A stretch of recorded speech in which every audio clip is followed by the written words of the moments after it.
Tatak Marikina, gawang Marikina, pinasikat na Marikina. Hindi po sapatos ang pinag-uusapan natin. Ito po ang pamosong wak na toy. Sa dami ng may gusto nito. Ito po ang gagawin natin ngayon. Ang wak na toy. Ito po ba'y pickles? Aba, kayo po ang humusga. Dahil sisimulan na natin. Ano po yun? Wak na toy. Ito ang wak na toy. Version ng nanay ko na naalala ko. Ito pong aking Chinese sausage. Kasi laki lang po ng hotdog yan eh. Pag yung binibili namin dito. Ito po'y 4 na piraso lang ang aking ginamit. Parang 4 na hotdog pero ito ay Chinese sausage. Yan ang aking unang diskarte na naaalala nung araw. Separate nila. Kala mo atay na piniprito ng separate. So ito ho. Pagmamantikain nyo lang muna. Medyo i-crispy natin ng konti. Magmamantika ho ito eh. Tignan natin kung mga ilang pa tayo ng mantika sa mga susunod na gagawin natin. Basta patuloy nyo lang pagulungin, siguro ito mga 2 minutes na. Ito na, makikita nyo, lumalabas na yung mantika. At nakikita nyo yung ating Chinese sausage. Alam mo na nagiging medyo crunchy na, lalo yung mga casing niya, yung pinakabalat. Ayan, no? Konting mantika lang ang lumabas. Enough na yan para pagugulungin natin ngayon itong ating Vienna sausage. Itong Vienna sausage na to, 2 latang maliit. Hinati ko lang sa gitna na medyo patulis ng konti para medyo magandang tignan. Gusto ko siyang pinapagulong sa katas ng ating Chinese sausage. Medyo napiprito, medyo kumukunat ng konti yung ating Vienna sausage. Ayan, no? Saka natin yung i-separate to. Set aside. Dahil bandang huli natin, ilalagay yan, isasama, parang atay. After maprito ang inyong Vienna sausage, hanguin natin, lagay ng mantika ulit, kasi hindi naman nagmantika na marami, isusunod natin yung atay naman. Napainit ko na yung ating mantika. Naglagay na ako almost 3 tablespoons. Pag yung sumobra yung mantika natin, after ipirito yung ating pork liver, pwede man natin bawasan. Ito pong aking pork liver is 1 pound. Dilagyan ko lang po siya ng 2 tablespoons na toyo. Dilagyan ko po siya ng 1 tablespoon na lemon juice. Kung kayo po'y may kalamansi po ilagay niyo. Masarap po. 1 tablespoon lang. Sinangkutsa ko lang, konting paminta lang. Halos wisik lang ng paminta. Masabi lang may paminta. Eh, medyo na-drain ko na ho. Ito na. Piprito natin muna. Ayan. Ganda ng ating apoy, oh. Pagugulungin lang ho natin sandali ito. Kasi ayaw naman natin ito i-overcook. Kaya hinet start na agad natin. Ang ganda naman, oh. Sus! Walang kahirap-hirap. Alam nyo, ako excited akong lutuin to. Ako'y natutuwa pag may nagtatanong sa akin nung araw. Mang Bong, ano ulam nyo? Wak na toy. Ho? Ano po? Wak na toy. Kasama na po yan. Sa kasaysayan ng Marikina. Sabi nila, ito daw ay menudo ng Marikina. Bah, kayo ang umusga. Kung kayo po'y mapupunta ng Marikina, napasyal ng Marikina, may nag-imbita po sa inyo. Pilitin niyo pong makadali ng lutuing wak na toy. Ayan na po, patayin ko na ang daldal ni Mang Bong. Half cook. Aahon ko ho ito, pag-ahon. Start na tayo. Ito ang natira sa mantika natin. Parang 2 tablespoon, kulang-kulang 3 tablespoon. Swak na yan. Ang dami kong bawang, oh. Ayan. Depende sa inyo. Pwedeng konti, pero gusto ko maraming bawang. Alam niyo itong bawang na to ay isang ulo ng bawang. Ayan, paguguluhin ko ngayon, dito, kung saan ko pinirito yung ating liver. Ang ganda ng aking bawang. Ayan na. Nag-golden brown na. 1 medium size na onion. Katamtamang laki. Halos yung nilagay ko na yun, medyo puno ng konti. That is half cup ng onion. Yan o, walang gaano mantika. Oh. Hayaan natin mag-sweat yung ating onion, sabay magiging translucent, isusunod natin. Ayokong maglagay ng patis, ayokong maglagay ng kahit ano pa, kasi yung ating kasim or pork bat, may timplado yan. Baka naman tayo mapaalam. Ito, a little more than half cup na, no? Dalawang ano lang ito, katamtamang ano, kamatis. Ayan, no? Yan ang aking ratio. Ang ating ilulutong pork, iyan po ay kulang-kulang 3 pounds. Ayan na, nakikita niyo yung kamatis, oh, naliligis na, oh. Ganda ng apoy, oh. Ayan.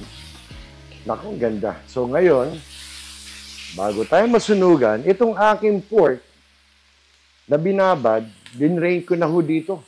Ayoko siya magsabaw, magtubig ng huso habang pinapagulong. Pero yung pinagbabaran, yung mga bumaba, tabi nyo, ha, sayang, ilalagay natin yan. So, eto na ngayon. Pinapagulong na rin na. Ba, marami-rami rin pala ito, ha? Pinapagulong na, oh.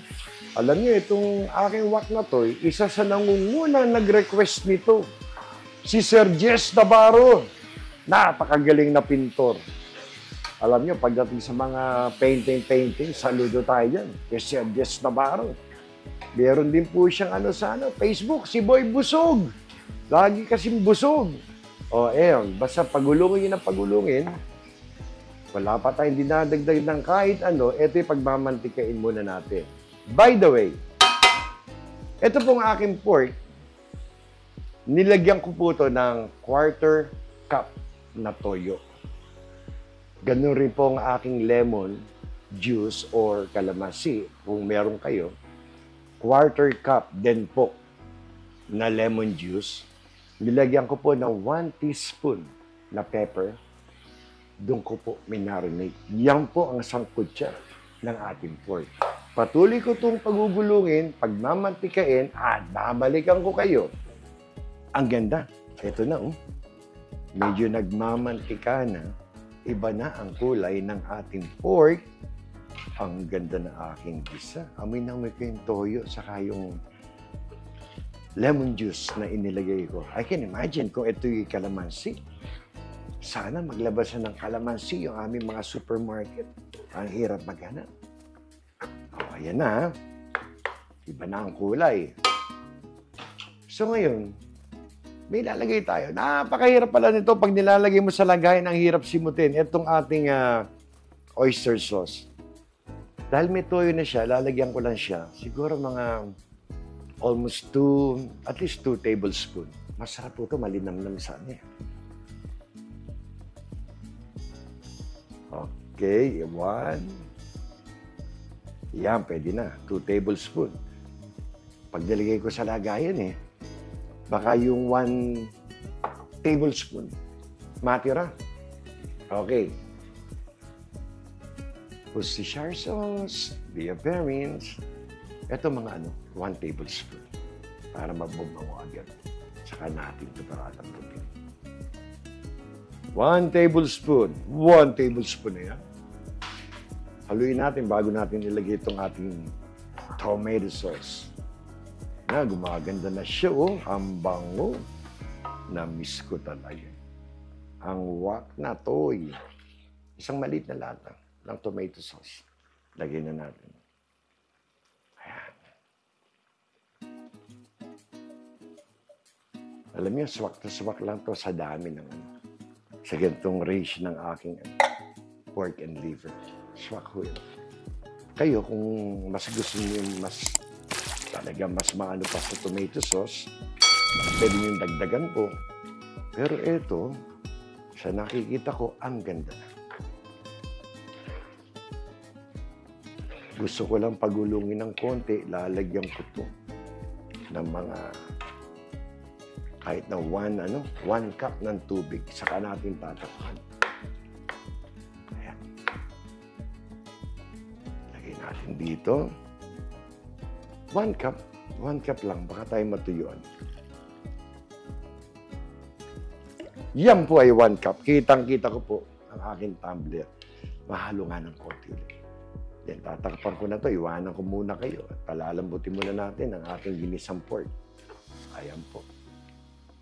Pagbalik ko, iba na po itsura nito. Kulang-kulang 30 minutos. Pakiwari ko. Ito'y malambot na. Ilagay natin dyan. Alam nyo kaming mga nagluluto. Alam nyo ito. Alam niyan. Sa halo pa lang, nararamdaman nyo na. Malambot na ang karne. Ganda, na-reduce ng gusto. Ang ganda ng ating ganda ng sarsa. Swak na swak yung maliit na tomato sauce para sa aking kulang-kulang 3 pounds. By the way, ang aking mga hiwa, napansin nyo, ito yung mga hiwang pang minudo. Ang atay, yung ating laman, hiwang minudo lang. Medyo kwadradong pahaba. Yan, parang minudo lang yan. Ganda. Lagay natin ang mga pampatamis. Ito, dalihin agad natin. 1/4 cup na raisins. Yan. Nako, sarap nito. Tapos lalagyan ko ngayon ng 2 teaspoon na sweet relish. Medyo malapuno na areglado lang yan. Yan. Lagyan natin yan dyan. Ano pa? Meron din tayong whole pickle na sweet pickles na in-slice ko na medyo paganyang korte. Para hindi naman nakakaumay. Yan. Sama natin. Baka magtampo pa yan eh. O, yan na. Sama-sama together. Konting halo muna. Bago natin ilagay pa yung iba. Naku, ganda ng sarsaw. Haluin lang. Okay, ang isusunod na natin, bago yung atay, ito yung sinet aside natin na Chinese sausage sa Vienna sausage. May bigla ang lasa nito. Marami rin pala itong naluto. Sayang. Sayang, wala si Sir Jess Navarro. Request pa naman niya to. Ayan na, medyo gumulong na. Etong atay natin, na half cook, na sinet aside natin. Sama muna natin dyan. Ayan na, Diyos ko. Bayan. Kaganda. Ayan. Kanina, nilagay lang natin tubig. 1 cup, di ba? Ayun, lalagyan uli natin. Ayan na. Okay, ito yung 1 cup ang natira dito. Tingnan natin. Parang alanganin. Dagdagan natin ng half. Ayan. Naku, ayan na. Pag yan, kumulo, nagsama-sama ang lasa, tapos, ayan na, halo ng konti, takpan.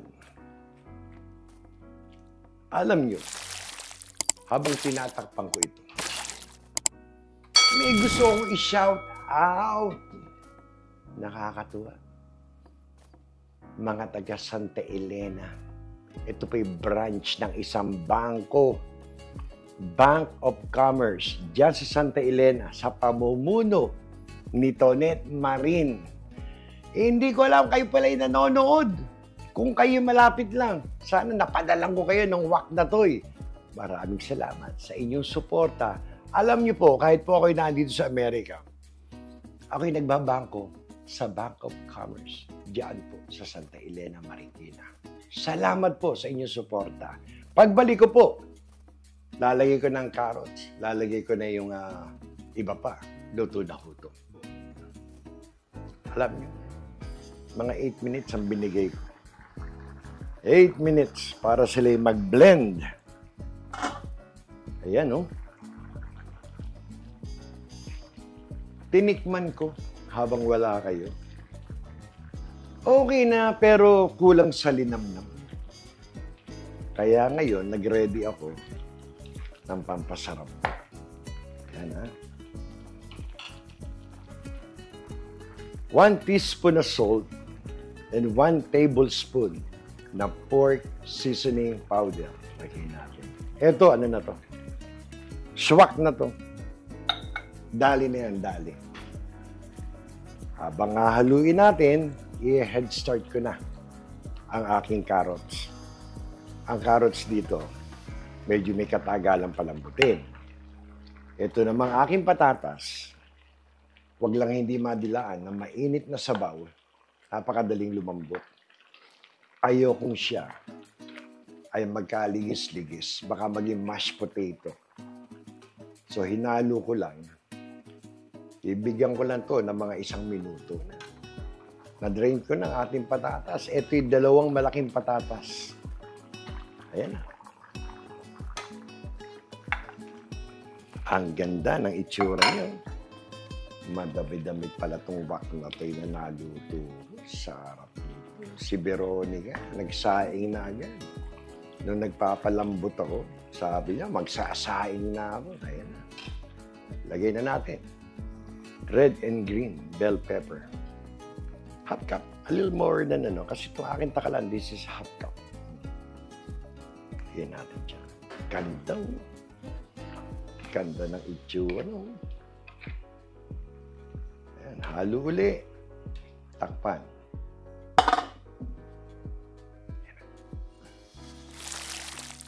Tatak Marikina.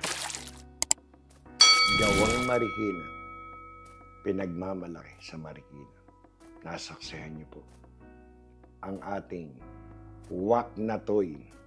Ito po ba ay menudo? Kayo po ang humusga. Yan po ay napakasarap na wak na toy. Ibaba po natin dito. At tayo magpasalamat. Muli, isa na namang mapagpalang araw para sa inyong lahat. Salamat sa Diyos. Tayo may masarap na wak na toy. Hanggang sa muli. Salamat.